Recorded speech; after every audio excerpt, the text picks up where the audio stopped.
ഇന്ന് രാത്രിയിലും കർത്താവിൻ്റെ വിലയേറിയ സന്നിധിയിൽ നമുക്ക് ഒരുമിച്ച് ചേർന്ന് വരുവാൻ ദൈവം നൽകിയ സാവകാശത്തെ ഓർത്ത് ദൈവത്തെ സ്തുതിക്കുന്നു.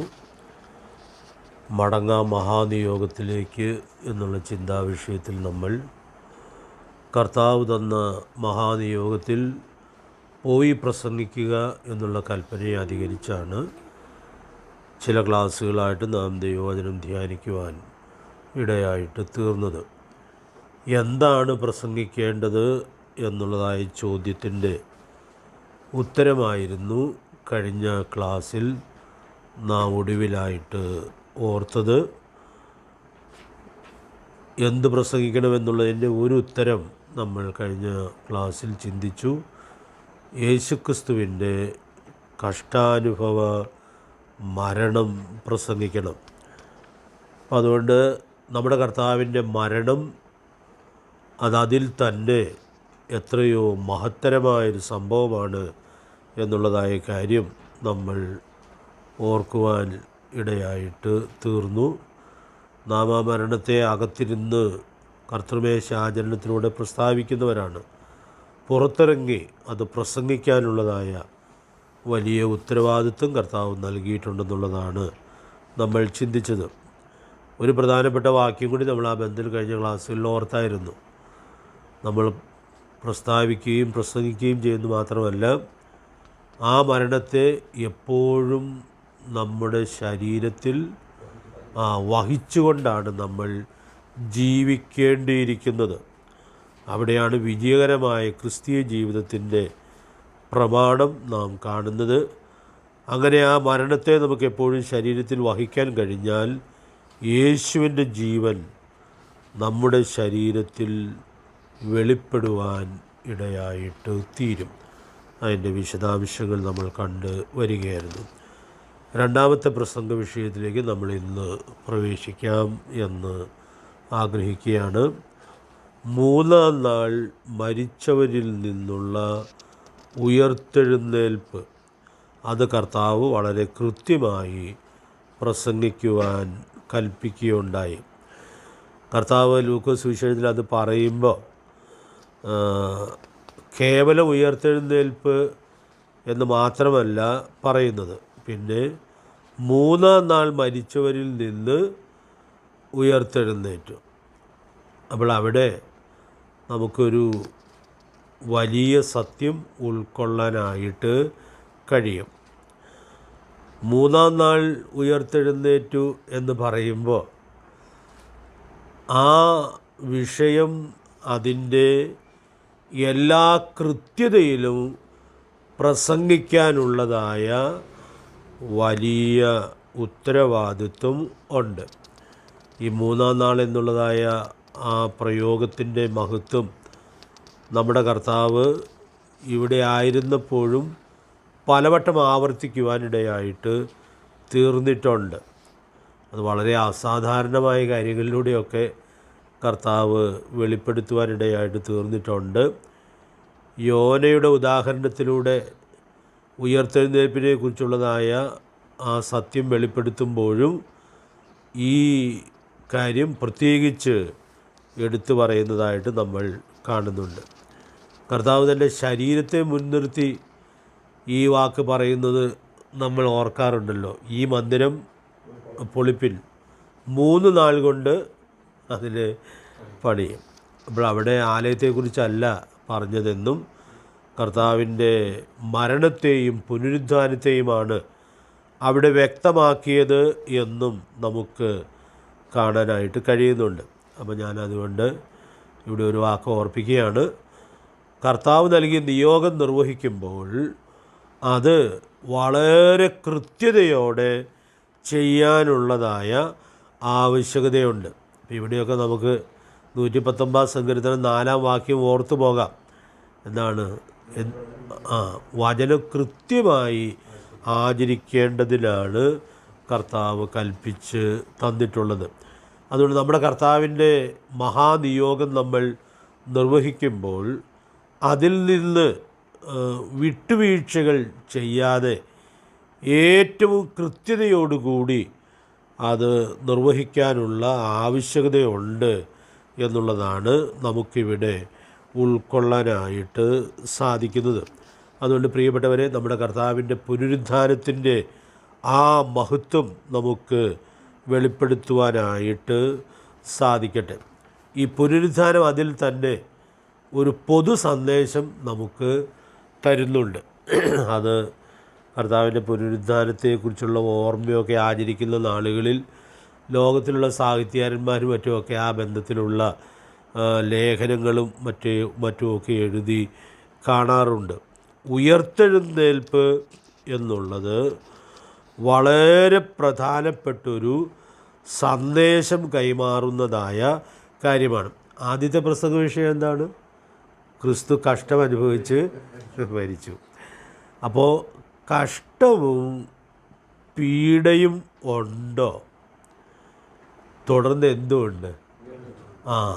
ഉദ്ധാരണമുണ്ട്. പ്രിയപ്പെട്ടവർ, അത് വളരെ മനോഹരമായിട്ടുള്ളതായൊരു സത്യമാണ്. നമ്മുടെ കർത്താവിൻ്റെ കഷ്ടാനുഭവ മരണം അത് കാഴ്ചയിലുമൊക്കെ എത്രയോ വേദനാജനകമായിരുന്നു എന്നുള്ളത് നമ്മൾ കാണുന്നുണ്ട്. അതുകൊണ്ട് യെരൂശലേം പുത്രിമാരൊക്കെ കർത്താവിൻ്റെ ഈ കഷ്ടാനുഭവങ്ങളുടെ വഴി കണ്ട് അവർ വളരെ കരഞ്ഞ കാര്യമൊക്കെ നമ്മൾ കാണുന്നുണ്ട്. കർത്താവിനോട് പറഞ്ഞ ഉത്തരവും നമ്മൾ ഇടയ്ക്കിടയ്ക്ക് ഓർക്കാറുണ്ട്. എന്നെ ചൊല്ലി നിങ്ങൾ കരയണ്ട, നിങ്ങളെയും നിങ്ങളുടെ മക്കളെയും ചൊല്ലി കരവിൻ എന്ന് പറഞ്ഞാൽ എൻ്റെ ഈ കഷ്ടാനുഭവം നിങ്ങളുടെ നന്മയ്ക്ക് വേണ്ടി ഉള്ളതാണെന്നുള്ളത് ആ വാക്കുകളിൽ തന്നെ നമുക്ക് ഉൾക്കൊള്ളാനായിട്ട് കഴിയുന്നുണ്ട്. അതുകൊണ്ട് പ്രിയപ്പെട്ടവർ, ഇവിടെ നമുക്ക് കർത്താവിൻ്റെ പുനരുദ്ധാനം നൽകുന്നതായ വളരെ പ്രധാനപ്പെട്ടൊരു സന്ദേശമാണ്. എവിടെ പീഡാനുഭവമുണ്ടോ, പ്രയാസങ്ങളുണ്ടോ, തുടർന്ന് ഉദ്ധാരണമുണ്ട് എന്നുള്ളതായ അനുഗ്രഹീതമായ സത്യം ഈ പുനരുദ്ധാനം നമ്മെ ഓർമ്മിപ്പിക്കുന്നുണ്ട്. ഈ പ്രമാണം നമ്മൾ ചിന്തിച്ചാൽ വേദപുസ്തകത്തിൽ ഈ പ്രമാണം വെളിപ്പെട്ടിട്ടുള്ള അനേക ജീവിതങ്ങളെ നമുക്ക് കാണുവാനായിട്ട് സാധിക്കുന്നുണ്ട്. അതിൽ തന്നെ ഇതിൻ്റെ ഒരു പ്രത്യേകതയായി നമുക്ക് ഓർക്കാനായിട്ട് സാധിക്കും. നമ്മുടെ ഈ വിഷയത്തിൽ ഇതൊത്തിരി വിശദീകരിക്കേണ്ട ആവശ്യമില്ല. എങ്കിലും ഇത് നമുക്ക് വളരെ സന്തോഷവും ആശ്വാസവും നൽകുന്നൊരു കാര്യമായിട്ടാണ് ഇരിക്കുന്നത്. ബൈബിളിലെ വളരെ എണ്ണപ്പെട്ട ചില ആളുകളെ നമ്മൾ ശ്രദ്ധിക്കാനിടയായിട്ട് തീർന്നാൽ അവർ വളരെ അസാധാരണമായ പ്രയാസങ്ങളിലൂടെയും കഷ്ടതകളിലൂടെയും പോയിട്ടുള്ള ആളുകളാണ്. ഉൽപ്പത്തി പുസ്തകത്തിൽ അങ്ങനെ ഒരാളുണ്ടല്ലോ, യോസേപ്പ്. ബാല്യം മുതൽ എന്തോരം ബുദ്ധിമുട്ടുകളാണ് യോസേപ്പ് അനുഭവിക്കുവാൻ ഇടയായിട്ട് തീർന്നത്. സാധാരണ ഒരു വീട്ടിൽ നിന്ന് ബാല്യത്തിൽ അത്രയും ബുദ്ധിമുട്ട് അനുഭവിക്കേണ്ട ആവശ്യമില്ല, സാധാരണ അങ്ങനെ കാണാറില്ല. പക്ഷേ യോസേപ്പ് വളരെ അസാധാരണമായ നിലയിലുള്ളതായ പ്രയാസങ്ങളിലൂടെ കടന്നുപോയി എന്നുള്ളത് നമ്മൾ കാണുക. ഞാനത് ഓരോന്നും എടുത്ത് വിശദീകരിക്കേണ്ടതായ ആവശ്യമില്ല. തൻ്റെ സഹോദരന്മാർ തന്നെ കുഴിയിലിടാനും പിന്നെ അവിടെ നിന്ന് കയറ്റി വിൽക്കാനും ഒക്കെ ഇടയായിട്ട് തീർന്നു. പിന്നെ ചെന്നെത്തിയ സ്ഥലത്തൊരു ആശ്വാസമൊക്കെ ഉണ്ടായെങ്കിലും പിന്നെ അവിടെ നിന്ന് നേരെ എങ്ങോട്ടാണ് പോകുന്നത്? കാരാഗൃഹത്തിലേക്കാണ് പോകുന്നത്. അതൊരു കുറ്റമുണ്ടായിട്ടല്ല, ഏറെ ചതിക്കപ്പെട്ട് കാരാഗൃഹത്തിലേക്ക് പോകുന്നു എന്നുള്ളത് നമ്മൾ കാണുകയാണ്. അപ്പോൾ തുടക്കം മുതൽ എത്രയോ വർഷങ്ങൾ ആ വഴിയിൽ യോസേപ്പ് യാത്ര ചെയ്യാനിടയായിട്ട് തീർന്നു എന്നുള്ളത് നമ്മൾ കാണുകയാണ്. പക്ഷെ കാരാഗൃഹത്തിൽ നിന്ന് വലിയ നേരെ അങ്ങോട്ടാണ് പോകുന്നത്, കൊട്ടാരത്തിലേക്കും ആ രാജ്യത്തിൻ്റെ അധിപതിയായിട്ടും തീരുന്നു എന്നുള്ളത് നമുക്കിവിടെ ഉൾക്കൊള്ളാനായിട്ട് സാധിക്കും. അതുകൊണ്ട് ഞാനൊരു പ്രമാണം ഇവിടെ പറയട്ടെ. നമ്മുടേതല്ലാത്ത കുറ്റത്തിൽ നാം പീഡിപ്പിക്കപ്പെടുകയോ പ്രയാസങ്ങൾ അനുഭവിക്കുകയോ ചെയ്യുന്നുണ്ട് എന്ന് വരികിൽ നമുക്ക് അതിലൊത്തിരി നിരാശപ്പെടേണ്ട ആവശ്യമില്ല. പിന്നെയോ അതിൻ്റെ പിന്നാലെയുള്ള ഉദ്ധാരണം അതേറ്റവും മനോഹരമായിട്ടുള്ളതായൊരു സത്യമാണ്. അതുകൊണ്ട് പ്രിയ ദൈവമക്കളെ, നമുക്ക് പ്രയാസങ്ങളിലെയും പ്രതിസന്ധികളുടെയും ഒക്കെ നടുവിൽ അനേക ഭക്തന്മാർ അതെല്ലാം സന്തോഷത്തോടെ സഹിക്കാനിടയായിട്ട് തീർന്നത് ഈ പുനരുദ്ധാനം നൽകുന്നതായ ആ സന്ദേശത്തിൻ്റെ ആശ്വാസത്തിലാണ് എന്ന് നമുക്ക് ഉൾക്കൊള്ളാനായിട്ട് സാധിക്കും. ഗിരിപ്രഭാഷണത്തിൽ കർത്താവിൻ്റെ പ്രതിപാദനത്തിലുമൊക്കെ നമുക്കിത് ധാരാളം കാണാനായിട്ട് സാധിക്കുന്നുണ്ട്. എൻ്റെ നാമനിമിത്തം നിങ്ങളെ പഴിക്കുന്നു, ഉപദ്രവിക്കുന്നു, പിന്നെ നിങ്ങളെ കൊണ്ട് എല്ലാ തിന്മയും കളവായി പറയുന്നു. അപ്പോൾ അവിടെയൊക്കെ കർത്താവ് പറഞ്ഞത്, നിങ്ങൾ സന്തോഷിച്ച് ഉല്ലസിപ്പിൻ, സ്വർഗത്തിൽ നിങ്ങളുടെ പ്രതിഫലം വലുതാണ്. അപ്പോൾ ആ ഉദ്ധാരണത്തിൻ്റെ സന്ദേശം നമുക്ക് ഈ വാക്കുകളിലൊക്കെ കാണാനായിട്ട് സാധിക്കുക. അങ്ങനെ വേദപുസ്തകത്തിലെ ആളുകളെക്കുറിച്ച് നമ്മൾ ചിന്തിക്കുകയാണെങ്കിൽ ധാരാളം ആളുകളെക്കുറിച്ച് നമുക്ക് ഓർക്കാനായിട്ട് കഴിയും. എങ്കിലും ഞാനൊരു 2 പേരുടെ പേരും കൂടി ഒന്ന് പറയാമെന്ന് കരുതുകയാണ്. ദാവീദ് ദൈവമാക്കിയ ആത്മീക ശുശ്രൂഷയുടെ വഴിത്താരയിൽ ഉപദ്രവിക്കപ്പെട്ട ആളാണ്. ആടിനെ നോക്കിക്കൊണ്ടിരുന്നപ്പോൾ ദാവീദിന് അങ്ങനെയുള്ള പ്രശ്നങ്ങൾ ഉണ്ടായിരുന്നു. കാര്യം സിംഹവും കരടിയൊക്കെ വന്നിട്ടുണ്ടെങ്കിലും അതൊക്കെ വളരെ ലാഘവമായി തന്നെ ദാവീദ് കൈകാര്യം ചെയ്യാനിടയായിട്ട് തീർന്നു. പക്ഷേ ശൗലിൽ നിന്നുള്ള ഉപദ്രവം തുടങ്ങിയപ്പോൾ സിംഹത്തെയും കരടിയെയും ഹാൻഡിൽ ചെയ്തതുപോലെ ദാവീദിന് ഹാൻഡിൽ ചെയ്യാനായിട്ട് സാധിക്കുന്നില്ല. ഒരു ദിവസം ഞാൻ മരിക്കുകയുള്ളൂ എന്നുപോലും പറയത്തക്കവണ്ണം ഉള്ളതായ നിരാശയിലേക്ക് ദാവീദ് എത്തിച്ചേർന്നു എന്നുള്ളത് നമുക്ക് ഉൾക്കൊള്ളാനായിട്ട് സാധിക്കുകയാണ്. അതെത്രയോ നാളുകൾ നീണ്ടു നിന്ന പ്രതികൂലങ്ങളും പ്രയാസങ്ങളുമായിരുന്നു എന്നുള്ളത് നമ്മൾ കാണുകയാണ്. പക്ഷെ നമുക്കറിയാം, അവിടെ നിന്ന് ഒരു ഉദ്ധാരണത്തിലേക്ക് വരുമ്പോൾ ഒരു രാജാവായിട്ട് ജനങ്ങൾ തന്നെ സന്തോഷത്തോടെ കൊണ്ടുപോകുന്നു എന്നുള്ള നിലയിലേക്ക് കാര്യങ്ങൾ എത്തിച്ചേരുവാൻ ഇടയായിട്ട് തീർന്നു. ഞാൻ ചിലപ്പോൾ ഓർക്കാറുണ്ട്, ഈ ദാവീദിൻ്റെ ചരിത്രം ഈ കഴിഞ്ഞ നാളുകളിലൊക്കെ എത്രയോ ദൈവദാസന്മാരെ ആശ്വസിപ്പിക്കുവാനും ധൈര്യപ്പെടുത്തുവാനും ഇടയായിട്ട് തീർന്നിട്ടുണ്ട്. കർത്താവ് ഒരു ശുശ്രൂഷ ഏൽപ്പിച്ചു. ആ ശുശ്രൂഷയുടെ വഴിയിൽ വല്ലാത്ത പ്രതികൂലങ്ങൾ നേരിടുകയാണ്. അപ്പോൾ അവരൊക്കെ ആശ്വാസം കണ്ടെത്തിയൊരു ജീവിതമായിരിക്കും ദാവീദിൻ്റെ ജീവിതം. ദൈവം കൊടുത്ത നിയമനത്തിനൊന്നും ഒരു കുഴപ്പമുണ്ടായിട്ടല്ല, പക്ഷെ നമുക്കവിടെ ഒരു വലിയ പാഠം ഉൾക്കൊള്ളാനായിട്ട് സാധിക്കും. ഈ പ്രതികൂലങ്ങളുടെ വഴിയിലൂടെയാണ് ദാവീദ് ഇന്ന് നമ്മൾ അറിയുന്ന ദാവീദായിട്ട് രൂപപ്പെട്ടത്. അപ്പോൾ അതുകൊണ്ട് പ്രിയപ്പെട്ടവരെ, ഇത് ദൈവത്തിൻ്റെ പാഠശാലയിലെ ഒരു വഴി കൂടിയായിട്ടാണ് നമുക്ക് ഉൾക്കൊള്ളാനായിട്ട് സാധിക്കുന്നത്.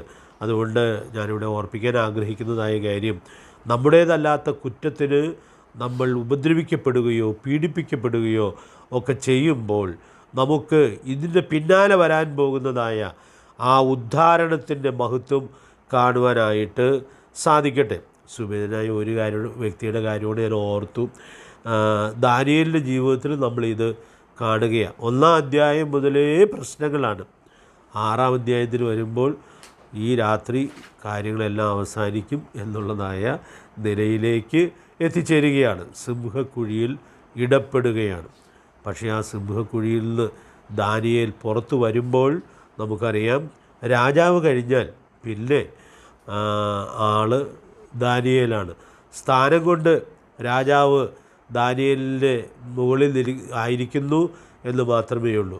പ്രിയപ്പെട്ടവരെ, നമുക്ക് ഓർക്കാനായിട്ട് കഴിയുന്നത്, സിംഹക്കുഴിയിൽ നിന്ന് എത്രയോ ഉന്നതമായൊരു സ്ഥാനത്തേക്കാണ് ലോകപ്രകാരം തന്നെ ദാനിയേൽ എത്തിച്ചേരുവാൻ ഇടയായിട്ട് തീർന്നത് എന്നുള്ളത് നമുക്ക് ഇവിടെ ഉൾക്കൊള്ളാനായിട്ട് സാധിക്കുന്നുണ്ട്. അതുകൊണ്ട് ഞാൻ ഇന്ന് രാത്രിയിൽ ഓർപ്പിക്കാനായിട്ട് ആഗ്രഹിക്കുന്നത്, നമ്മുടെ കർത്താവിൻ്റെ പുനരുദ്ധാനവും അതിൽ തന്നെ നമുക്ക് നൽകുന്നതായ വളരെ മനോഹരമായ ആശ്വാസകരമായ സന്ദേശം നമുക്കിവിടെ ഉൾക്കൊള്ളാനായിട്ട് സാധിക്കുക. എബ്രായ ലേഖനകാരൻ 11-ാം അധ്യായത്തിൽ വിശ്വാസവീരന്മാരെ കുറിച്ച് പറയുമ്പോൾ ഈ പറയുന്ന ഘട്ടത്തിലൊക്കെ ഉള്ള ആളുകൾ പ്രതികൂലങ്ങളുടെ നടുവിൽ അതിശയകരമായ വിടുതൽ അനുഭവിക്കുവാൻ ഇടയായിട്ട് തീർന്നു എന്നുള്ളത് അവിടെ വിശദീകരിക്കുന്നുണ്ട്. പക്ഷേ വേറെ ചിലർക്ക് ദൈവം തന്നെ സർവ്വജ്ഞാനത്തിൽ അനുവദിച്ചത് എന്താണ്? ഏറ്റവും നല്ലൊരു ഉയർത്തെഴുന്നേൽപ്പ് പ്രതീക്ഷിച്ച് അവർ ഭേദ്യം ഏൽക്കുവാൻ ഇടയായിട്ട് തീർന്നു. അപ്പോൾ ലോകപ്രകാരമുള്ള ഉദ്ധാരണം ലോകത്തിലങ്ങനെ ഉണ്ടായിക്കൊള്ളൂ നിർബന്ധമുണ്ടോ? നിർബന്ധമില്ല. ചിലർക്കൊക്കെ കർത്താവ് വിടുതൽ കൊടുത്ത് അങ്ങനെ തൻ്റെ മഹത്വം വെളിപ്പെടുത്തുവാൻ ഇടയായിട്ട് തീർന്നിട്ടുണ്ട്. എന്നാൽ ചിലർക്ക് അങ്ങനെ അനുവദിച്ചില്ല. അവരിവിടെ ഏറെ പീഡിപ്പിക്കപ്പെടുവാൻ ഇടയായിട്ട് തീർന്നു. പക്ഷേ ദൈവത്തിൻ്റെ ആത്മാവ് രേഖപ്പെടുത്തുന്നത് അവർ ഏറ്റവും നല്ലൊരു പുനരുദ്ധാനത്തിനു വേണ്ടി അതിനുവേണ്ടി കാര്യങ്ങൾ ഏറ്റെടുക്കുവാൻ ഇടയായിട്ട് തീർന്നു എന്നുള്ളത് നമ്മൾ കാണുകയാണ്. ഞാൻ ആ വിശദീകരണത്തിലേക്ക് പോകുന്നില്ല. എങ്കിലും പുനരുദ്ധാനത്തിൽ തേജസ്സിന് തമ്മിൽ എന്തുണ്ടെന്നാണ് നമ്മൾ മനസ്സിലാക്കുന്നത്? വ്യത്യാസമുണ്ടെന്ന് 1-15 അധ്യായത്തിൽ ദൈവത്തിൻ്റെ ദാസൻ തെളിയിക്കുന്നുമുണ്ട്. ഓരോരുത്തരുടെയും തേജസ് വേറെയാണ് എന്ന് പറഞ്ഞുകൊണ്ട് അത് തെളിയിക്കുന്നതായിട്ട് നമ്മൾ കാണുന്നുണ്ട്. അപ്പോൾ ഏറെ പ്രയാസങ്ങളിലൂടെ കടന്നു പോയിട്ടുണ്ടെങ്കിൽ ഏറെ സഹനവും വേണ്ടി വന്നിട്ടുണ്ട് എന്ന് വരികിലും അവരുടെ തേജസ്സിനും വ്യത്യാസമുണ്ടായിരിക്കും. അത് 2 കൊരിന്ത്യരുടെ ലേഖനത്തിലും അപ്പോസ്തലനായ പൗലോസ് വളരെ മനോഹരമായിട്ട് വെളിപ്പെടുത്തുന്നതായ കാര്യമാണ്. അപ്പോൾ ഈ ഉൾക്കാഴ്ച, പുനരുദ്ധാനത്തെക്കുറിച്ചുള്ള ഉൾക്കാഴ്ച തന്നെ നമ്മുടെ ജീവിതത്തിൽ നേരിടുന്ന പ്രതികൂലങ്ങളെ, കഷ്ടതകളെ അതിൻ്റെ ശരിയായ നിലയിൽ കാണുന്നതിൽ നമ്മെ സഹായിക്കുന്നതാണ്. അതുകൊണ്ട് പ്രിയപ്പെട്ടവരെ, നമ്മുടെ കർത്താവിൻ്റെ പുനരുദ്ധാനം എന്നുള്ള ഈ വാക്ക് തന്നെ അതിൽ തന്നെ എത്രയോ പ്രചോദനമായിരിക്കുന്നു എന്നുള്ളത് നമുക്കിവിടെ ഉൾക്കൊള്ളാനായിട്ട് സാധിക്കും. പുനരുദ്ധാനത്തിൻ്റെ മഹത്വം എത്രയോ നമുക്ക് ചിന്തിക്കാനായിട്ട് സാധിക്കും. അതെല്ലാം ഈ പഠനത്തിൽ നമ്മൾ ചിന്തിക്കണം എന്ന് ആഗ്രഹിക്കുന്നില്ല. എന്നാൽ സുവിശേഷം പ്രസംഗിക്കുമ്പോൾ യേശുക്രിസ്തുവിൻ്റെ പുനരുദ്ധാനവും നിർബന്ധമായിട്ടും പ്രസംഗിക്കണം. പുനരുദ്ധാനം പ്രസംഗിക്കാത്ത പ്രസംഗം എന്ത് പ്രസംഗമല്ല, അത് സുവിശേഷ പ്രസംഗമല്ല. സുവിശേഷ പ്രസംഗം അതിന് പേര് കൊടുക്കാനായിട്ട് പറ്റുകയില്ല. കർത്താവിൻ്റെ മരണവും പുനരുദ്ധാനവും നിർബന്ധമായി പ്രസംഗിക്കപ്പെടേണ്ടിയിരിക്കുന്നു എന്നുള്ളത് നമ്മൾ കാണുകയും അതിനുള്ളൊരു കാരണം ഞാനിവിടെ ഒന്ന് ഓർപ്പിക്കണം എന്ന് ആഗ്രഹിക്കുകയാണ്. റോമാലേഖനം നമ്മൾ പഠിച്ചപ്പോൾ ഈ കാര്യം അന്ന് വിശദീകരിച്ചായിരുന്നു. റോമാലേഖനം 4-ാം അധ്യായത്തിൻ്റെ 24-25 വാക്യങ്ങൾ നമ്മൾ വായിക്കുമ്പോൾ പുനരുദ്ധാനം എന്തിനു വേണ്ടിയുള്ളതായിരുന്നു എന്നുള്ളത് അവിടെ എടുത്ത് പറയുന്നുണ്ട്. വാക്യം ഒന്ന് വായിച്ചോളൂ. റോമാലേഖനം 4-ാം അധ്യായത്തിൻ്റെ 24-25 വാക്യങ്ങൾ. നമ്മുടെ നീതീകരണത്തിനായി ഉറപ്പിച്ചിരിക്കുന്ന നമ്മുടെ കർത്താവായ യേശുവിനെ മരിച്ചവരിൽ നിന്ന് ഉയർപ്പിച്ചവനിൽ വിശ്വസിക്കുന്ന നമുക്കും കണക്കിടുവാനുള്ളതാകിയാൽ തന്നെ. അപ്പോൾ അവിടെ പല കാര്യങ്ങൾ പറഞ്ഞിട്ടുണ്ട്. അതൊന്ന് പൊതുവെ വായിച്ചു എന്ന് മാത്രമേ ഉള്ളൂ. അതിൽ മരണത്തിൻ്റെ കാര്യം നമ്മൾ കഴിഞ്ഞ ദിവസം വളരെ വിശദമായിട്ട് ഓർത്തതാണ്. നമ്മുടെ അതിക്രമങ്ങൾ നിമിത്തം മരണത്തിന് ഏൽപ്പിച്ചു. പിന്നെ അടുത്ത വാചകത്തിലാണ് നമ്മുടെ കർത്താവിൻ്റെ പുനരുദ്ധാനം എന്തിനായിരുന്നു എന്നുള്ളതിൻ്റെ ഒരു ഉത്തരവും അടുത്ത വാക്യത്തിൽ ഉണ്ട്. എന്താണ് ഉത്തരവ്? നമ്മുടെ നീതീകരണത്തിനായി ഉയർപ്പിച്ചുമിരിക്കുന്നു. അപ്പോൾ നമുക്ക് ലഭിച്ച നീതീകരണത്തിൻ്റെ ഏറ്റവും ശക്തമായിട്ടുള്ള തെളിവ് നമ്മുടെ കർത്താവിൻ്റെ പുനരുദ്ധാനമാണ്. അപ്പോൾ ആ നീതീകരണം എന്നുള്ളത് നമ്മൾ വളരെ വിശദമായിട്ട് ഓർത്തിട്ടുണ്ട്.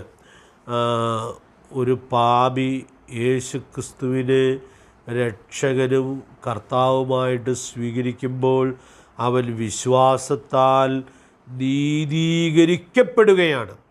അപ്പോൾ നമ്മൾ കൂടെ ഓർക്കാറുള്ളൊരു കാര്യമുണ്ട്. ഒരാൾ വിശ്വാസത്താൽ നീതീകരിക്കപ്പെടുമ്പോൾ ആരുടെ നീതി ഈ വ്യക്തിയുടെ മേൽ കണക്കിടുകയാണ്? യേശുക്രിസ്തുവിൻ്റെ നീതി ഈ വ്യക്തിയുടെ മേൽ കണക്കിടുകയാണ്. അപ്പോൾ അങ്ങനെ കണക്കിടുകയാണെന്ന് നമ്മൾ എങ്ങനെയാണ് അറിയണത്? ദൈവത്തിൻ്റെ വചനത്തിൽ അത് പറഞ്ഞിട്ടുള്ളത് കൊണ്ട് നമ്മളത് അറിയുകയാണ്. അല്ലാതെ നമുക്കറിയാൻ വേറെ യാതൊരു വഴിയും ഇല്ല. കാരണം ദൈവവചനത്തിൽ ഈ സത്യം വളരെ വ്യക്തമായിട്ട് പറഞ്ഞിരിക്കുകയാണ്. അപ്പോൾ അത് ദൈവം ചെയ്യുന്നതായൊരു കാര്യമാണ്.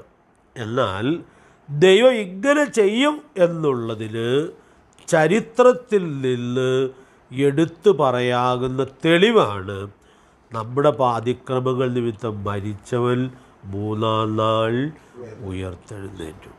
അപ്പോൾ സുവിശേഷം നമ്മൾ പറയുമ്പോൾ ഈ സത്യം വ്യക്തമാക്കുക എന്നുള്ളത് വളരെ പ്രധാനപ്പെട്ടതായ കാര്യമാണ്. അതുകൊണ്ട് പ്രിയപ്പെട്ടവരെ, നമുക്ക് കർത്താവിൻ്റെ സുവിശേഷം നമ്മൾ അറിയിക്കുമ്പോൾ അത് വ്യക്തിപരമായി പറയുകയാണെങ്കിലും പ്രസംഗം പറയുകയാണെങ്കിലും ഈ ഉയർത്തെഴുന്നേൽപ്പിലൂടെ ദൈവം സാധിപ്പിച്ച ഈ വലിയ കാര്യത്തെ നമുക്ക് വ്യക്തമാക്കാനുള്ളതായ ആവശ്യകത ഉണ്ട്.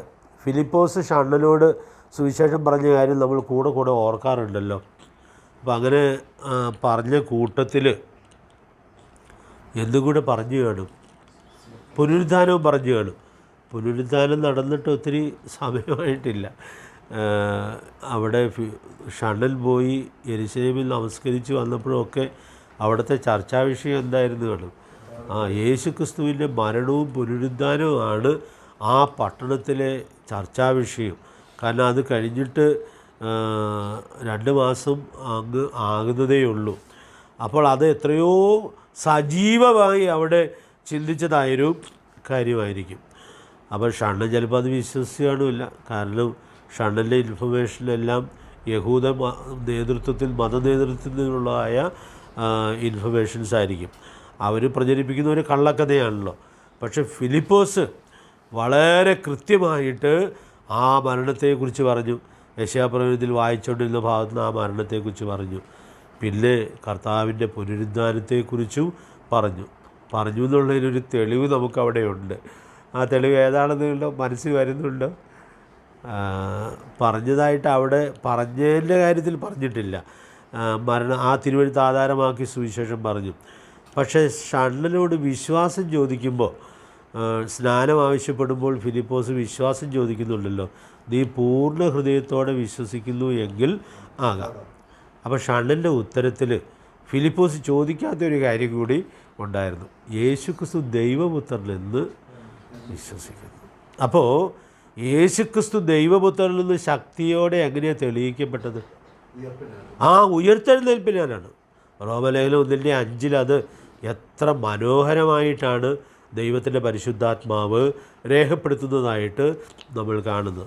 അപ്പോൾ ഫിലിപ്പോസ് സുവിശേഷം പറഞ്ഞപ്പോൾ നിശ്ചയമായിട്ടും കർത്താവ് മരിച്ച കാര്യവും മരിച്ചവരിൽ നിന്ന് ഉയർത്തെഴുന്നേറ്റ കാര്യവും ഉയർത്തെഴുന്നേറ്റ യേശുക്രിസ്തു രക്ഷിതാവായ ദൈവപുത്രനാണ് എന്നുള്ളതായ കാര്യവും വളരെ വ്യക്തമാക്കി വെളിപ്പെടുത്തി എന്നുള്ളതാണ് നമുക്ക് ഉൾക്കൊള്ളാനായിട്ട് കഴിയുന്നത്. അപ്പോൾ ഞാൻ ഇന്ന് രാത്രി ഓർപ്പിക്കട്ടെ, ഒരാളോട് നമ്മൾ സുവിശേഷം പറയുമ്പോൾ നിങ്ങൾ കർത്താവിനെ വിശ്വാസത്താൽ രക്ഷയിലും കർത്താവുമായിട്ട് സ്വീകരിച്ച് അങ്ങനെ അനുഭവത്തിലേക്ക് വരുമ്പോൾ നിങ്ങളുടെ എല്ലാ പാപങ്ങളും കർത്താവ് ക്ഷമിക്കും, നിങ്ങളെ കർത്താവിൻ്റെ നീതി നിങ്ങളുടെ മേൽ കണക്കിടും, നിങ്ങളെ നീതിമാനായിട്ട് സ്വർഗം പ്രഖ്യാപിക്കും എന്നൊക്കെ നമ്മൾ പറയുന്നതിന് ആധാരമായിട്ടുള്ളത് നമ്മുടെ കർത്താവ് മരിച്ചവരിൽ നിന്ന് ഉയർത്തെഴുന്നേറ്റു എന്നുള്ളതാണ്. അതുകൊണ്ട് പ്രിയപ്പെട്ടവരെ, ഉയർത്തെഴുന്നേൽപ്പ് അതിൻ്റെ എല്ലാ പ്രാധാന്യത്തിലും പ്രസംഗിക്കാനുള്ളതായ വലിയ ആവശ്യകത ഉണ്ട്. അപ്പോൾ നമ്മുടെ നീതീകരണത്തിനായിട്ട് ഉയർത്തെഴുന്നേറ്റു എന്ന് പറയുന്ന പ്രയോഗത്തോട് ചേർത്ത് 1 കൊരിന്ത്യർ 15-ാം അധ്യായത്തിൻ്റെ 17-ാമത്തെ വാക്യം കൂടി ഓർക്കുന്നത് നല്ലതാണ്. നമുക്കറിയാവുന്ന വാക്യമാണ്, ക്രിസ്തു ഉയർത്തിട്ടില്ല എങ്കിൽ നിങ്ങളുടെ വിശ്വാസം വ്യർത്ഥമത്രേ, നിങ്ങൾ ഇന്നും നിങ്ങളുടെ പാപങ്ങളിൽ ഇരിക്കുന്നു. അപ്പോൾ അതിൻ്റെ മറുവശം വളരെ ക്ലിയറാണ്. യേശു ക്രിസ്തു ഉയർത്തെഴുന്നേറ്റിരിക്കുന്നു എന്നുള്ളതുകൊണ്ട് നിങ്ങളുടെ വിശ്വാസം വ്യർത്ഥമല്ല. നിങ്ങൾ ഇന്ന് നിങ്ങളുടെ പാപങ്ങളിലല്ല, നിങ്ങളുടെ എല്ലാ പാപങ്ങളും ദൈവം ക്ഷമിച്ച് തന്നിട്ടുണ്ട്. അതുകൊണ്ട് പ്രിയപ്പെട്ടവരെ, നമ്മുടെ കർത്താവിൻ്റെ ഉയർത്തെഴുന്നേൽപ്പാണ് ഒരു പാപിക്ക് തനിക്ക് പാപമോചനം വിശ്വാസത്താൽ ലഭിക്കും എന്നുള്ളതായ വിലപ്പെട്ട സത്യത്തെ ഉറപ്പിച്ച് നൽകുന്നതായ വിഷയം. അപ്പം അതുകൊണ്ട് നമ്മൾ ഈ കാര്യം എത്രയോ കൃത്യമായി പ്രസംഗിക്കാനുള്ളതായ, പറയാനുള്ളതായ ഉത്തരവാദിത്വമുണ്ട് എന്നുള്ളത് നമ്മൾ കാണുകയാണ്. ഇനി ഞാൻ ഈ കാര്യത്തിൽ ഒരു ഉദാഹരണം പറയണമെന്ന് ആഗ്രഹിക്കുകയാണ്. ഈ നിയോഗം ഏറ്റെടുത്ത ശിഷ്യന്മാരുടെ പ്രസംഗങ്ങൾ നമ്മൾ കാണുന്നുണ്ട്. എന്ന് പറഞ്ഞാൽ ഈ പോയി പ്രസംഗിക്കണം എന്നൊക്കെയുള്ള ആ നിയോഗം ഏറ്റെടുത്ത ശിഷ്യന്മാരുടെ പ്രസംഗങ്ങൾ നമുക്ക് പ്രവൃത്തികളുടെ പുസ്തകത്തിൽ കാണാനായിട്ട് കഴിയുന്നുണ്ട്. ആ നിയോഗം മുഹദാവിൽ ഏറ്റെടുത്ത ആരാണ് കൂടുതൽ പ്രസംഗിച്ചിട്ടുള്ളത്? പത്രോസാണ്. പൗലോസാണ് കൂടുതൽ പ്രസംഗം പറഞ്ഞതിൻ്റെ ചരിത്രം നമുക്കുള്ളതെങ്കിലും അദ്ദേഹം അത് ആ നിയോഗം അന്ന് മുഹദാവിൽ ഏറ്റെടുത്ത ആൾ അല്ല. അപ്പോൾ ആ കൂട്ടത്തിൽ അത് മുഹദാവിൽ ഏറ്റെടുത്ത ശിഷ്യന്മാരുടെ കൂട്ടത്തിൽ പത്രോസ് അപ്പോസ്തലൻ്റെ എണ്ണപ്പെട്ട പ്രസംഗങ്ങൾ നമുക്ക് പ്രവൃത്തികളുടെ പുസ്തകത്തിൽ ലഭിക്കുന്നുണ്ട്. അതിൽ 2-ാം അധ്യായത്തിലെ ആ പ്രസംഗം എന്തൊരു ദീർഘമായിട്ടുള്ള പ്രസംഗമായിട്ടാണ് നമ്മൾ കാണുന്നത്. 10-ാം അധ്യായത്തിൽ വരുമ്പോഴും അവിടെ കൊർന്നല്യോസിൻ്റെ വീട്ടിലെ പ്രസംഗവും എഴുതുന്നുണ്ട്. പക്ഷേ അതിനേക്കാളൊക്കെ വിശദമായിട്ട് ഇത് പ്രസംഗിച്ച എവിടെയാണ്? പെന്തക്കോസ്ത് നാളിലെ ആ പ്രസംഗത്തിലാണ് പത്രോസ് അപ്പോസ്തലൻ ഈ നിയോഗം ഏറ്റെടുത്ത ശേഷം സഭയുടെ ചരിത്രത്തിലെ ആദ്യത്തെ പ്രസംഗം പറയുന്നതായിട്ട് നമ്മൾ കാണുന്നത്. അപ്പോൾ അതുകൊണ്ട് ഞാൻ അവിടെ നിന്ന് ആ പ്രസംഗത്തിൽ നിന്നൊരു മാതൃക എടുത്ത് പറയണം എന്ന് ആഗ്രഹിക്കുകയാണ്. ഞാനിന്ന് ഈ പ്രസംഗത്തിലൂടെ പലവട്ടം പോയായിരുന്നു. അപ്പോൾ അതിലെനിക്ക് വളരെ അതിശയമായി തോന്നിയൊരു കാര്യം, ഈ പ്രസംഗത്തിൽ കർത്താവിൻ്റെ മരണത്തെക്കുറിച്ച് ഒത്തിരി വിശദീകരണം പറയുന്നില്ല. ഒരു വാക്യത്തിലാണ് പ്രധാനമായിട്ടും പറയുന്നത്. നമ്മളിപ്പോൾ പ്രസംഗിക്കുമ്പോൾ അധികവും കർത്താവിൻ്റെ മരണം കൂടുതൽ വിശദീകരിക്കും. അതിന് പ്രചോദകമായിട്ടുള്ള വാക്യങ്ങൾ നമുക്ക് ഉണ്ട്. പക്ഷെ പത്രോസിൻ്റെ പ്രസംഗത്തിൽ 2-ാം അധ്യായത്തിൻ്റെ 23-ാമത്തെ വാക്യത്തിലാണ് ആ മരണത്തെക്കുറിച്ച് നമ്മൾ വായിക്കുന്നത്. ദൈവം നിങ്ങൾക്ക് കാണിച്ചു തന്ന പുരുഷനായി നസറായനായ യേശുവിനെ ദൈവം നല്ല സ്ഥിരനിർണയത്താലും മുന്നറിവിനാലും ഏൽപ്പിച്ചിട്ട് നിങ്ങൾ അവനെ അധർമ്മികളുടെ കയ്യാൽ തറപ്പിച്ച് കൊന്നു. അപ്പം മരണം വളരെ കൃത്യമായിട്ട് അവിടെ പത്രോസ് പ്രസംഗിക്കുന്നുണ്ട്. അപ്പോൾ ഒരു വിധത്തിൽ പറഞ്ഞാൽ അവരെ പ്രതിക്കൂട്ടിൽ നിർത്തിയാണ് ഈ കാര്യം പറയുന്നത്. നിങ്ങൾ അവനെ അധർമ്മികളുടെ കയ്യാൽ തറപ്പിച്ച് കൊന്നു. പിന്നെ വേറെ വിശദീകരണങ്ങൾ അങ്ങനെ ഒത്തിരി മരണത്തെക്കുറിച്ച് പറയുന്നില്ല. എന്തായിരിക്കും അതിൻ്റെ കാരണം?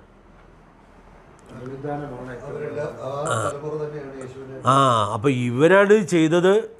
ഇവരിത് ചെയ്തിട്ട് ഒത്തിരി ദിവസം ആയിട്ടില്ല. അപ്പോൾ കർത്താവിന് എന്തൊക്കെ ചെയ്തു എന്നുള്ളത് ആ നാട്ടുകാരുമൊക്കെ ദീർഘമായ സമയം കാണാനും ഇടയായിട്ട് തീർന്നിട്ടുണ്ട്. അതിൽ കണ്ടവരിൽ പലരുമൊക്കെ ഈ പ്രസംഗം കേൾക്കാനായിട്ട് ഉണ്ടായിരുന്നിരിക്കാനും സാധ്യത ഉണ്ട്. അപ്പോൾ അന്നത്തെ ആ സാഹചര്യത്തിൽ ആ മരണം ഒത്തിരി വിശദീകരിക്കേണ്ട ആവശ്യമില്ല. പിന്നെ ആ പറഞ്ഞ വാക്കുകൾ കുറിക്കൊള്ളുന്നതായ വാക്കുകളാണ്. നിങ്ങൾ അവനെ അധർമ്മികളുടെ കയ്യാൽ തറപ്പിച്ച് കൊന്നു. അപ്പോൾ അങ്ങനെ ആ മരണത്തെക്കുറിച്ച് പറഞ്ഞു. പിന്നെയുള്ള വാക്യങ്ങൾ നിങ്ങൾ ശ്രദ്ധിച്ചാൽ, ഞാനിന്ന് പകൽ ഈ പ്രസംഗത്തിലൂടെ കടന്നു പോയപ്പോൾ അത്ഭുതത്തോടെ ഓർത്തതായ ഒരു കാര്യം, 24 മുതൽ 32 വരെയുള്ള വാക്യങ്ങളിൽ കർത്താവിൻ്റെ ഉയർത്തെഴുന്നേൽപ്പാണ് പത്രോസ് വിശദീകരിക്കുന്നത്. അപ്പോൾ മരണത്തെക്കുറിച്ച് ഒരു വാക്യത്തിൽ പറഞ്ഞെങ്കിൽ ആ വാക്യത്തിൻ്റെ ഒടുവിലത്തെ വാചകത്തിലാണ് അത് ഖണ്ഡിതമായിട്ട് പറയുന്നത്. പിന്നെ തുടർന്നുള്ള അനേക വാക്യങ്ങളിൽ യേശുക്രിസ്തുവിൻ്റെ പുനരുത്ഥാനത്തിൻ്റെ വിശദാംശങ്ങൾ നൽകിയിരിക്കുന്നു എന്നുള്ളത് വളരെ പ്രധാനപ്പെട്ടതായൊരു കാര്യമാണ്. അതുകൊണ്ട് പ്രിയപ്പെട്ടവരെ, നമുക്കിവിടെ ഉൾക്കൊള്ളാനായിട്ട് കഴിയുന്നതായ കാര്യം, പിന്നെ ഈ പ്രവൃത്തികളുടെ പുസ്തകം നമ്മൾക്ക് വായിച്ച് പോകുമ്പോൾ പല പ്രസംഗവും രേഖപ്പെടുത്തുമ്പോഴൊക്കെ ഈ പുനരുദ്ധാനത്തിന് സാക്ഷ്യം വഹിച്ചു എന്നുള്ളതാണ് കൂടെ പറയുന്നത്. അപ്പോൾ അവർ മരണത്തെക്കുറിച്ച് പറയാത്തതുകൊണ്ടല്ല, മരണം അന്നത്തെ ആ കേൾവിക്കാർക്കെല്ലാം അറിയാവുന്നതായിരുന്നു. പക്ഷെ പുനരുദ്ധാനത്തെക്കുറിച്ചാണ് അവിടെ ഒരു കള്ളക്കഥ പ്രചരിപ്പിക്കുകയും അങ്ങനെ പുനരുദ്ധാനം നടന്നില്ല എന്നുള്ളത് അങ്ങനെ വരുത്തി തീർക്കാനുള്ളതായ ശ്രമവും ഒക്കെ നമുക്ക് കാണാനായിട്ട് സാധിക്കുന്നുണ്ട്. അതുകൊണ്ട് അപ്പോസ്തലന്മാർ യേശുക്രിസ്തുവിൻ്റെ പുനരുത്ഥാനം എന്നുള്ളത് ഏറെ പ്രാധാന്യത്തോടു കൂടി വ്യക്തമാക്കിയിരുന്നു എന്നുള്ളത് നമുക്ക് ഇവിടെ കാണുവാനായിട്ട് സാധിക്കുകയാണ്. ഈ പുനരുദ്ധാനത്തിനെതിരെയുള്ള കഥ അന്നുകൊണ്ട് അവസാനിച്ചോ? ഇല്ല. ഇപ്പോഴും പുതിയ കഥകൾ ഇങ്ങനെ ആളുകൾ രൂപപ്പെടുത്തി വിടുകയാണ്. എന്തെല്ലാം കാര്യങ്ങളാണ് പറയുന്നത്. ഈ പറയുന്നത് ഞാൻ ഈ ക്ലാസ്സിൽ പറയാൻ എനിക്കൊരു ലജ്ജ തോന്നുക, അതുകൊണ്ട് ഞാനത് പറയുന്നില്ല. കാരണം ഒറ്റ കേൾവിയിൽ തന്നെ ഇത് വളരെ അബദ്ധമാണല്ലോ ഈ പറയുന്നത് തോന്നുമാറുള്ളതായ കാര്യങ്ങളും അങ്ങനെയുള്ള കഥകളും കെട്ടിച്ചമച്ച് പ്രചരിപ്പിക്കുന്നു എന്നുള്ളത് നമ്മൾ കഴിഞ്ഞ 20 നൂറ്റാണ്ടുകളായിട്ട് കണ്ടുവരുന്നതായ കാര്യമാണ്. അപ്പോൾ അതുകൊണ്ട് ഞാൻ ഇന്ന് രാത്രി ഓർപ്പിക്കാനായിട്ട് ആഗ്രഹിക്കുന്നത്, അപ്പോസ്തലന്മാർ പുനരുദ്ധാനത്തിന് കൊടുത്ത അതേ പ്രാധാന്യം നമ്മൾ ഇന്നും കർത്താവിൻ്റെ പുനരുദ്ധാനത്തെക്കുറിച്ച് പ്രസംഗിക്കുന്നതിൽ കൊടുക്കാനുള്ളതായ ആവശ്യകത ഉണ്ട്. അപ്പോൾ ഞാൻ ഈ 24 മുതൽ 32 വരെയുള്ള വാക്യങ്ങളുടെ സമഗ്രമായൊരു പ്രതിപാദനത്തിലേക്ക് നമ്മുടെ ഈ ക്ലാസ്സിൽ പോകണമെന്ന് ആഗ്രഹിക്കുന്നില്ല. എന്നാൽ ഞാൻ അതിൻ്റെ ഒരു ഔട്ട്ലൈൻ നിങ്ങളോടൊന്ന് പറയാം എന്ന് കരുതുകയാണ്. 24-ാമത്തെ വാക്യത്തിൽ ആ ഉയർത്തെഴുന്നേൽപ്പ് എന്നുള്ളതായ വിഷയവും വളരെ കൃത്യമായിട്ട് വെളിപ്പെടുത്തുന്നതായി നമ്മൾ കാണുന്നുണ്ട്. 24-ാം വാക്യം ഒന്ന് വായിച്ച്, 2-ന്റെ-24-ാമത്തെ വാക്യം. മരണവാസങ്ങളെ അഴിച്ചിട്ട് ഉയർത്തെഴുന്നേൽപ്പിച്ചു, മരണം അവനെ പിടിച്ചു വയ്ക്കുന്നത് അസാധ്യമായി. അപ്പോൾ അവിടെ ആ മരണത്തെക്കുറിച്ച് 23-ാം വാക്യത്തിൽ പറഞ്ഞു, നിങ്ങൾ അവനെ അധർമ്മികളുടെ കയ്യാൽ തർപ്പിച്ചു കൊന്നു എന്ന് പറഞ്ഞിട്ട് ദൈവമോ അവനെ ഉയർത്തെഴുന്നേൽപ്പിച്ചു. പിന്നെ പറയാം, മരണവാശങ്ങൾ അവനെ പിടിച്ചു വയ്ക്കുന്നത് അസാധ്യമായിരുന്നു. മരണവാശങ്ങൾ പിടിച്ചു വെക്കാൻ നോക്കി, പക്ഷേ അങ്ങനെ പിടിച്ചു വയ്ക്കാനായിട്ട് കഴിഞ്ഞില്ല എന്നുള്ളത് പത്രോസ് അപ്പോസ്തലൻ എന്തൊരു ധൈര്യമായിട്ടാണ് അവിടെ പറയുന്നത്. കാരണം യഹൂദ മതം മുഴുവനും ഇതിനെക്കുറിച്ചുള്ള കഥകൾ പ്രചരിപ്പിച്ചതിനെ തമസ്കരിക്കാനായിട്ട് ശ്രമിക്കുമ്പോൾ പത്രോസ് വളരെ ധൈര്യത്തോടു കൂടി ആ പുനരുത്ഥാനത്തെ വിളിച്ചറിയിക്കുന്നു എന്നുള്ളത് നമ്മൾ കാണുകയാണ്. അപ്പോൾ അവർക്ക് ഈ വാക്കുകൾ വളരെ അരോചകമായി തോന്നും. കാരണം ആരെ ഉയർത്തെഴുന്നേൽപ്പിച്ചതെന്നും കൂടെ പത്രോസ് അവിടെ പറയുന്നുണ്ട്. ദൈവം അവനെ ഉയർത്തെഴുന്നേൽപ്പിച്ചു. അപ്പോൾ ദൈവവും യേശുവുമായിട്ട് ബന്ധമില്ലാതെ വരുത്താനാണ് അന്നത്തെ സമൂഹത്തിൻ്റെ താല്പര്യം. പക്ഷേ പത്രോസ് ആ പ്രസംഗത്തിൽ പറഞ്ഞു, ദൈവം അവനെ ഉയർത്തെഴുന്നേൽപ്പിച്ചു. പ്രിയപ്പെട്ടവരെ, അതുകൊണ്ട് ഞാനിവിടെ ഓർപ്പിക്കാനായിട്ട് ആഗ്രഹിക്കുന്ന ഈ കാര്യം, ഇവിടെ അപ്പോസ്തലനിൽ കാണുന്ന ആ ധൈര്യം സുവിശേഷം അറിയിക്കുന്ന വിലപ്പെട്ട ശുശ്രൂഷയിൽ നമുക്കും ഉൾക്കൊള്ളുവാൻ സാക്ഷ്യപ്പെടുത്താനുള്ളതായ വലിയ ഉത്തരവാദിത്വം ഉണ്ട്. ദൈവത്തിൻ്റെ ആത്മാവ് നമുക്ക് അതിനാവശ്യമായ ദൈവകൃപ നൽകട്ടെ. ഇനി 25 മുതൽ 28 വരെയുള്ള വാക്യങ്ങളിൽ, അതെല്ലാം ഞാൻ വായിച്ച് വിശദീകരിക്കുന്നില്ല. അവിടെ ഈ 25, 26, 27, 28 ഈ 4 വാക്യങ്ങളിൽ പത്രോസ് അപ്പോസ്തലൻ സങ്കീർത്തനത്തിൽ നിന്ന് ചില വാചകങ്ങൾ ഉദ്ധരിക്കുകയാണ്. എനിക്കതിൻ്റെ ആ ക്രമം വളരെ സന്തോഷകരമായിട്ട് തോന്നി. അപ്പോൾ 16-ാം സങ്കീർത്തനത്തിൽ നിന്ന് ഇവിടെ ചില വാക്യങ്ങൾ എടുത്ത് ഉദ്ധരിക്കുന്നതായി നമ്മൾ കാണുന്നുണ്ട്. ആ വാക്യങ്ങൾ ഇപ്പോൾ വായിക്കണമെന്നില്ലല്ലോ. 16-ാം സങ്കീർത്തനത്തിൽ 8 മുതൽ 11 വരെയുള്ളതായ വാക്യങ്ങൾ ഉദ്ധരിച്ച ശേഷം 31-ാം വാക്യത്തിലേക്ക് വന്നപ്പോൾ പിന്നെയും 24-ാം വാക്യത്തിൽ പറഞ്ഞ കാര്യം പറഞ്ഞു. 31-ാം വാക്യം ഒന്ന് വായിച്ച്. അവനെ പാതാളത്തിൽ വിട്ടുകളഞ്ഞില്ല, അവൻ്റെ ജഡം ദ്രവത്വം കണ്ടതുമില്ല എന്ന് ക്രിസ്തുവിൻ്റെ പുനരുദ്ധാനം മുൻപ് കൂട്ടി കണ്ട് പ്രസ്താവിച്ചു. അല്ലെങ്കിൽ ഒരു വാചകമില്ല, ഈ യേശുവിനെ ദൈവം ഉയർത്തെഴുന്നേൽപ്പിച്ചു.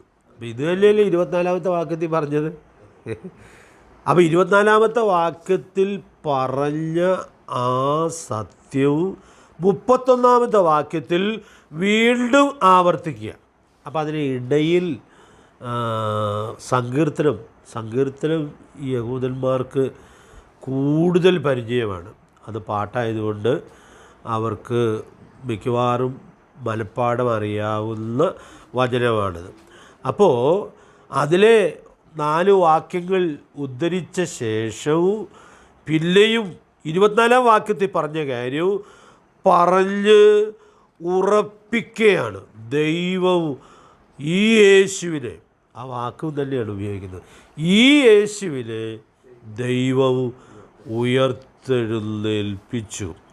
പ്രിയപ്പെട്ടവരെ, നമുക്കിവിടെ കാണാൻ കഴിയുന്നതായ കാര്യം, അപ്പം ഇവരുടെ ന്യായപ്രമാണത്തിൽ ഇത് എഴുതിയ ആളാരാണ്?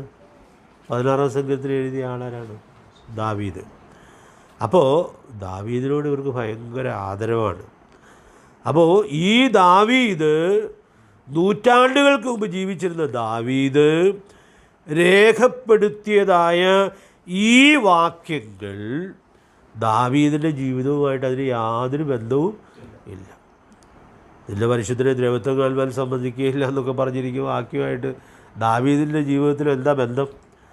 അപ്പോൾ പത്രോസ് ചോദിക്കുകയാണ്, ഈ ദാവീദിൻ്റെ കല്ലറ ഇവിടെയുണ്ട്, യെരുശലേമിൽ നിന്നാണ് പ്രസംഗം, അപ്പോൾ അവിടെ ദാവീദിൻ്റെ കല്ലറയുണ്ട്.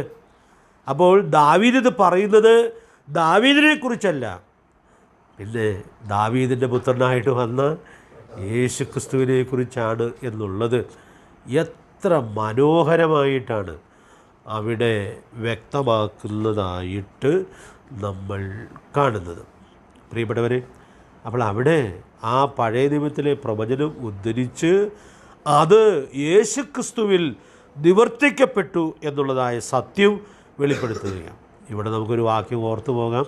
1-15 3-ാം വാക്യം, ക്രിസ്തു നമ്മുടെ പാപങ്ങൾക്ക് വേണ്ടി തിരുവെഴുത്തിലും പ്രകാരം മരിച്ചു, തിരുവെഴുത്തിലും പ്രകാരം 3-ാം നാൾ ഉയർത്തെഴുന്നേറ്റു. അപ്പോൾ യേശുക്രിസ്തുവിൻ്റെ മരണവും യേശുക്രിസ്തുവിൻ്റെ പുനരുദ്ധാനവും തിരുവെഴുത്തുകളിൽ പ്രകാരമായിരുന്നു എന്നുള്ളത് വളരെ കൃത്യവും സുപരിതവുമായ അവർക്ക് പരിചയമുള്ള വചനം ഉദ്ധരിച്ചുകൊണ്ട് പത്രോസ് അവിടെ തെളിയിക്കുന്നു എന്നുള്ളത് നമുക്ക് ഇവിടെ ഉൾക്കൊള്ളുവാനായിട്ട് സാധിക്കുന്നുണ്ട്. ഇവിടുന്ന് ഞാനൊരു വലിയ പാഠം ഇന്ന് പകൽ പഠിച്ചു. അത് ഇന്നത്തെ ക്ലാസ്സിൽ വിശദീകരിക്കാനായിട്ട് സമയമില്ല. അപ്പോൾ ഞാൻ അടുത്ത ക്ലാസ്സിൽ വിശദീകരിക്കാമത്. ഇവിടെ ഒരു മനോഹരമായ പാഠം പത്രോസ് കർത്താവിൽ നിന്ന് പഠിച്ചത് ഈ പ്രതിപാദനത്തിൽ കാണുന്നുണ്ട്. ഞാൻ വേദഭാഗം പറഞ്ഞാൽ നിങ്ങൾക്ക് ക്ലിയർ ആകുമെന്നാണ് എൻ്റെ വിചാരം. അപ്പോൾ ഇവിടെ പത്രോസ് ഉപയോഗിച്ച രീതി ശ്രദ്ധിച്ചല്ലോ. യേശുക്രിസ്തുവിനെ ഉയർത്തെഴുന്നേൽപ്പിച്ചെന്ന് 24-ാം വാക്യത്തിൽ പറഞ്ഞു. പിന്നെ നാല് വാക്യത്തിൽ പഴയ നിയമത്തിൽ അത് എഴുതിയിരിക്കുന്ന വാക്യങ്ങൾ ഉദ്ധരിച്ചു കഴിഞ്ഞിട്ട് പിന്നെ ഈ കാര്യം ഒന്നുകൂടി പറഞ്ഞ് ഉറപ്പിച്ചു. നിങ്ങൾക്ക് വേറെ ഏതെങ്കിലും വേദഭാഗം ഓർമ്മ വരുന്നുണ്ടോ? നമ്മുടെ കർത്താവിനോട് പരീശന്മാർ ചോദിച്ചൊരു ചോദ്യമുണ്ടല്ലോ, ഏത് കാരണം ചൊല്ലി ഭാര്യയെ ഉപേക്ഷിക്കുന്നത് വിഹിതമാണോ? അപ്പോൾ കർത്താവ് ആദ്യം അതിൻ്റെ കാര്യം പറഞ്ഞു. പിന്നെ വേണമെങ്കിൽ അടുത്ത് പിന്നെ അവരോട് ചോദിച്ചു, നിങ്ങളിത് വായിച്ചിട്ടില്ലേ എന്ന് ചോദിച്ചു. ഉൽപ്പത്തി ദിവസം 24-ാം അധ്യായത്തിലെ 2 വാക്യങ്ങളാണ് കർത്താവ് അവിടെ അവരോട് പറഞ്ഞത്. നമ്മുടെ കർത്താവ് സാക്ഷാൽ വചനമാണ്, പത്രോസിനെ പോലെയല്ലല്ലോ, സാക്ഷാൽ വചനമാണ്. പക്ഷേ നമ്മുടെ കർത്താവ് ഉത്തരം പറയുമ്പോൾ ഉൽപ്പത്തി പുസ്തകത്തിൽ ദൈവാത്മാവ് രേഖപ്പെടുത്തിയതായ ആ വാക്യം ഉദ്ധരിച്ചിട്ട് ഇത് നിങ്ങൾ വായിച്ചിട്ടില്ലയോ എന്ന് പറയുക. വായിക്കാൻ പറ്റുള്ളൂ? എഴുതിയതല്ലേ വായിക്കാൻ പറ്റുള്ളൂ. അപ്പോൾ പിശാചിനോട് കർത്താവ് ഉത്തരം പറയുമ്പോഴും ഇങ്ങനെ എഴുതിയിരിക്കുന്നു എന്ന് പലവട്ടം പറയുന്നുണ്ട്. അപ്പോൾ ഞാൻ ഇങ്ങനെ പറയട്ടെ, അവിടെ കർത്താവ് എഴുതപ്പെട്ട തിരുവെഴുത്ത് ഉദ്ധരിച്ചു കഴിഞ്ഞിട്ട് 6-ാം വാക്യത്തിൽ ബ്ലാക്ക് ആൻഡ് വൈറ്റായിട്ട് ഉത്തരം പറഞ്ഞു. ആകയാൽ ദൈവം യോജിപ്പിച്ചതിനെ മനുഷ്യൻ വേർപിരിക്കരുത്. അപ്പോൾ ഈ ചോദ്യത്തിൻ്റെ ഉത്തരത്തിന് അത്രയും ആദ്യം പറഞ്ഞാൽ പോരെ? അത്രയും പറഞ്ഞാൽ ഉത്തരം പൂർണ്ണമാണ്. പക്ഷേ നമ്മുടെ കർത്താവ് അനുവർത്തിച്ചതായ വഴി എഴുതപ്പെട്ട തിരുവെഴുത്തിൽ നിന്ന് ആ സത്യവും എടുത്ത് പറഞ്ഞ് അവരെ ആ വചനത്തിലേക്ക് നയിച്ചിട്ടാണ് ഈ ചോദ്യത്തിൻ്റെ ഉത്തരം പറയുന്നത്. അതേ മാതൃകയല്ലേ പത്രോസ് ഇവിടെ പെന്തക്കോസ്ത് നാളിൽ സൂക്ഷിക്കുന്നത്. യേശുക്രിസ്തുവിൻ്റെ ഉയർത്തെഴുന്നേൽപ്പിന് പ്രസംഗിക്കുമ്പോൾ ആ സത്യം പറഞ്ഞു. പിന്നെ ദാവീദിൽ രേഖപ്പെടുത്തിയ ഉദ്ധരണി എടുത്തു പറഞ്ഞു. എന്നിട്ട് ആ സത്യത്തെ നമ്മൾ കണ്ടതുപോലെ 31-ാമത്തെ വാക്യത്തിൽ ഉറപ്പിച്ച് പറയുവാൻ ഇടയായിട്ട് തീർന്നു. ഞാൻ ഈ പ്രതിപാദനത്തിലുള്ളതായ മനോഹാരിത ഇന്ന് പകൽ കണ്ട് ഒത്തിരി സന്തോഷിക്കുവാൻ ഇടയായിട്ട് തീർന്നു. പ്രിയപ്പെട്ടവരെ, നമുക്കുള്ള നിയോഗം വചനം പ്രസംഗിക്കാനുള്ളതാണ്. അതുകൊണ്ട് നമ്മൾ ഏത് ചോദ്യത്തിന് ഉത്തരം പറയുമ്പോഴും ഏത് വിഷയം വിശദീകരിക്കുമ്പോഴും നമുക്ക് പറയാനുള്ളത് ദൈവത്തിൻ്റെ വചനമാണ്. വചനം കൊണ്ടാണ് വിശദീകരിക്കേണ്ടിയിരിക്കുന്നത്. ഈ മനോഹരമായ മാതൃക ഇവിടെ ഉൾക്കൊള്ളാനായിട്ട് സാധിക്കും. അപ്പോൾ അടുത്ത ക്ലാസ്സിൽ വരുമ്പോൾ നിങ്ങൾ ഈ മത്തായി 19-ൻ്റെ നല്ല പരിചയമുള്ള വാക്യങ്ങളാണ്, ഒന്ന് ചേർത്ത് വായിച്ചോളൂ. ഈ പ്രവൃത്തി 2-ലെ 24 മുതൽ 32 വരെയുള്ള വാക്യങ്ങളും കൂടെ ഒന്ന് താരതമ്യപ്പെടുത്തി ഒന്ന് വായിച്ചോളൂ. അപ്പോസ്തല പ്രവൃത്തികളുടെ പുസ്തകം 2-ാം അധ്യായത്തിൽ 24 മുതൽ 32 വരെയുള്ളതായ വാക്യങ്ങൾ. പിന്നെ മത്തായി സുവിശേഷം 19-ാം അധ്യായത്തിൻ്റെ 3 മുതൽ 6 വരെയുള്ള വാക്യങ്ങൾ. അപ്പോൾ അതിനകത്തുള്ളതായ മനോഹാരിത തൻ്റെ ഗുരുനാഥൻ ഉപയോഗിച്ചതായ ആ വഴിയിലാണ് പത്രോസ് അപ്പോസ്തലൻ യേശുക്രിസ്തുവിൻ്റെ പുനരുദ്ധാനത്തെ തെളിയിക്കുന്നതായി നമുക്ക് കാണാനായിട്ട് കഴിയുന്നത്.